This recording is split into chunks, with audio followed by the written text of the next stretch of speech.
Hey everyone, this is Prince Watercress, and welcome back to Let's Play the Ninja. We finally beat the game in the last video, but what if we didn't take that secret passage? What if we just kept going forward past that third lantern? Well, you're about to find out. Also, that's that inching forward strategy that I mentioned at the beginning of the last video, where I did get those two guys to show up first, and then I get these four corner guys to come out almost immediately afterwards. So that does make that part a little easier.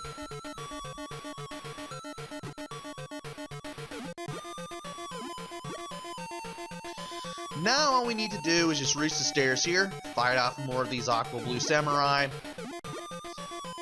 and then make our way to the lanterns again. We just have to take care of a couple more ninjas first, is all.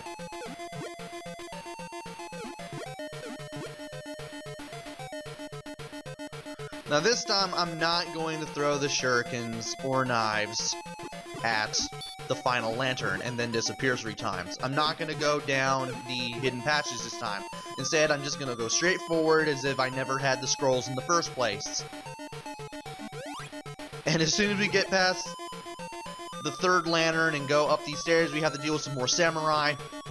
Then these two guys will come out from the side as soon as we near these trees. Let's get them to go down the stairs so we can finally take them down.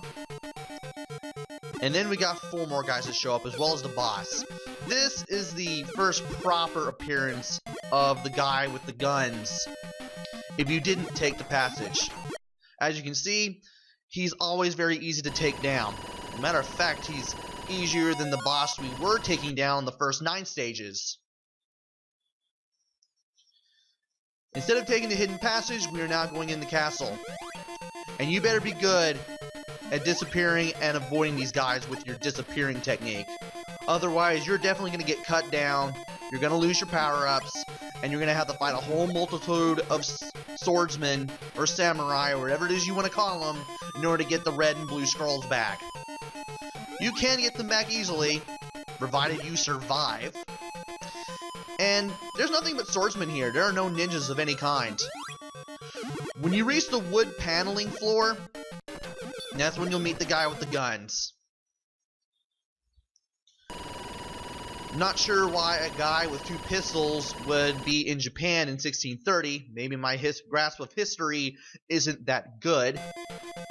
But, well, there is one, and we have to destroy him if we want to get to the next stage here, where we take on even more samurai. In the last stage, as well as this one, your best bet is to stick to the very right side of the screen and go as far right as you can go, and then move forward.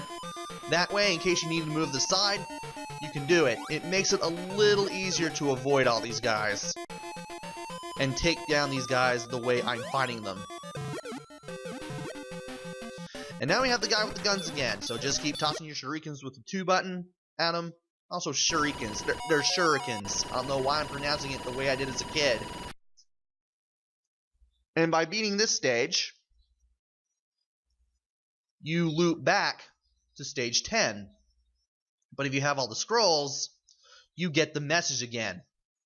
And it tells you you have to go to the stone lantern, attack it 3 times, disappear 3 times, and then get the staircase to appear. And that's pretty much it. That's pretty much all the game has to offer. So, what do I think of this game? The graphics. Well, the graphics are kind of what you'd expect from the Sega Master System. You can tell what everything is, thankfully. So, at least the game delivers in that regard. I do like the sound in this game. You can feel it when you die. When you hear that sound when you die, it just makes you feel really guilty that you let the character die. It really does. And I was hearing that a lot when I was recording this game.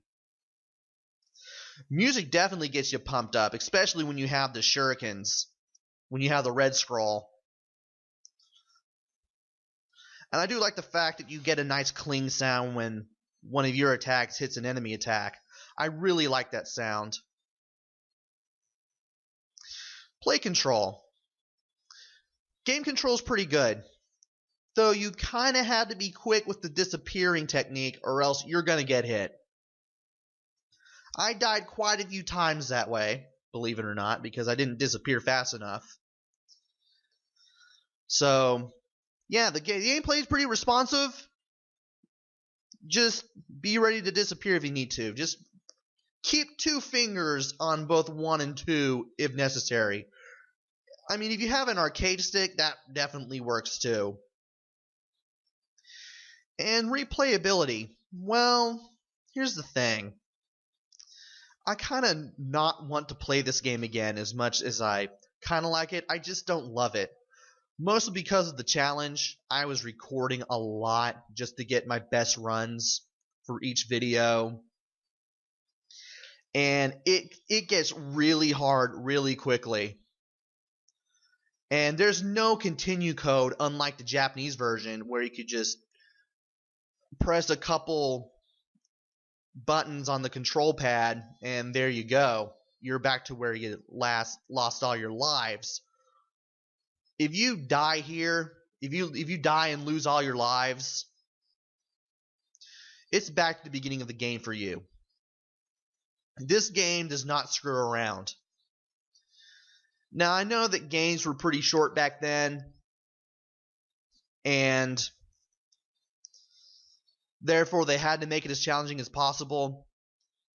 I kind of wish that the game had like a health bar of some sort, like maybe 3 hits and you're out. That seems kind of a little more fair to me. But this game really does not mess around. And once you get all 5 scrolls, which sounded like a good idea at the time, but is really, really annoying now that I think about it. And then get to the final level and finally rescue the princess. You'll definitely feel done with the game. I guess you could play through it again every so often if you want to, like, give yourself another challenge and see if you can beat the game again. But other than that, that's about it. So do I recommend this game? Kinda. It's hard as nails. This game does not screw around. This game will kick your butt so many times before you finally complete it. I only recommend it if you want a really, really good challenge. And that's pretty much it for this game. I hope you enjoyed this as much as I've enjoyed recording this, as much of a chore as it was, to be honest. But it was totally worth it. It was totally worth going through this game so many times just to see what there was to see, show off what there was, and just finally beat this thing. This is probably the hardest game I've done for the channel, probably harder than Super Castlevania 4, and that was a pretty good challenge too. So hopefully I will be back with another game. Don't know what it might be. Hopefully it'll be easier than this. Until then, this is Prince Watercress. Take care, stay safe, thanks for watching, and see you guys later!